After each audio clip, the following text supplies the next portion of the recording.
એક પ્રોબ્લેમ થયો છે. શું થયું? બોલો ને માસી. એ આપણે બાજુમાં જ એક છોકરો ખરો ને, બાજુમાં એક છોકરો રહે છે ને, તે આપણે બંનેને જોઈ ગયો હતો.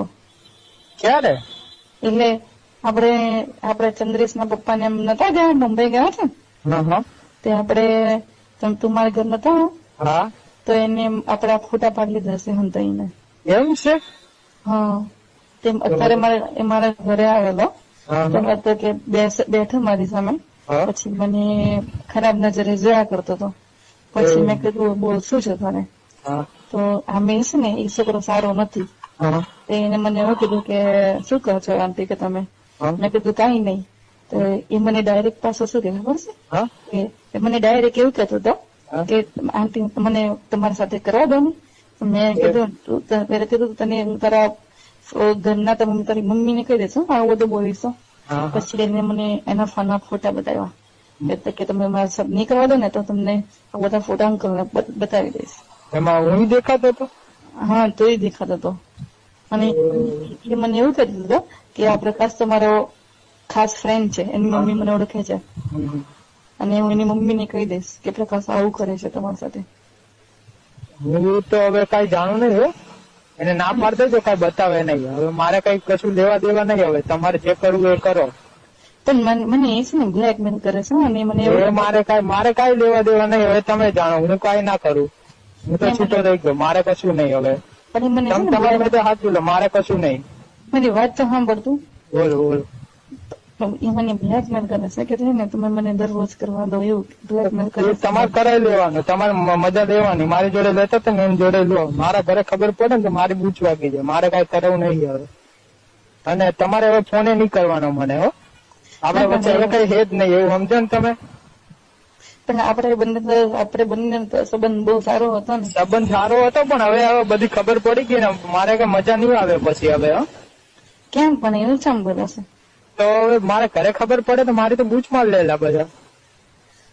પણ તમે છે ને 2 મિનિટ ઘરે આવો ને મારા ઘરે. ના ના, હવે આવું જ નહીં મારે. એ બાજુ ભૂલી જ જવાનું કે પ્રકાશ નામનો કોઈ હતો તમારે.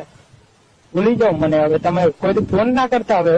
પણ પ્રકાશ દેજો કે તમારે એક વખત કરી દેજો એટલે છૂટું તમારે.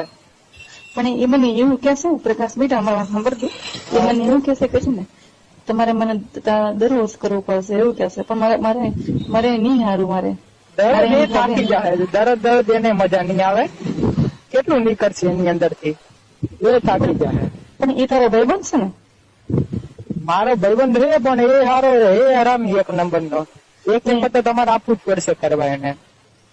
પણ છે ને એવું હોય તો એક વાર એને આપવું. પણ છે ને તું એને ના પાડે તો એને સમજાવી દેજો એટલે આ બધું ના કરે. હું ના જાણું, એને તમે સમજાવી દેજો તમારા માટે. અને મને ફોન બી ના કરતા હવે કોઈ બી. હવે આપણે કઈ એ નહીં, જે હતું એ બધું પતી ગયું, ભૂલી જવાનું. પણ તમે મને બહુ સુખ આપ્યું છે. શું કીધું? તે મને બહુ સુખ આપ્યું છે, પણ તું હું તને કેવી રીતના બોલી શકું? ભૂલવું તો પડશે. હવે શું કરશો નથી. હવે મારે ઘરમાં તો મોઢું દેખાડવું કે નહીં? મારે તો ઇજ્જત નું કાંકરું થઈ જાય. હું એક કામ કરીશ કે છે ને એને પાર્ટીવાળા ખરો ને અમારા વાળા બોલાવીશ ને એને અટાળી પટાવીને છે ને એના ફોન માંથી ફોટા ડિલીટ કરી નાખીશ. એવું કરીશ. એ તમે સાચું લેજો જેમ કરવું એમ. હવે હું કશું કરું નહીં, વચ્ચે ના પડવું. હવે મારે બહુ મજા તો હવે શું કહેવાય. ના પણ હવે તું ચિંતા ના કરીશ, હું એવું કઈક પ્લાનિંગ કરીને કરી દઈશ. હવે તમે જે કરવું એ કરો. હવે મને ફોન નહીં કરવાનો તમારે હવે. પણ તું હા કેમ ફરી રહેશે? મને એ બીક લાગે છે. પણ માસી તમે સમજો, હવે મારા ઘરે ખબર પડે મારું કોઈ શું મારી હાલત કરે તમને ખબર નહીં હજી કઈ. ખબર નહીં પડે છે ને હું એના ફોન માંથી બધું ડિલીટ કરી નાખીશ અને અટાઈ પટાઈને ઘરે બોલાવીશ ને એવું તો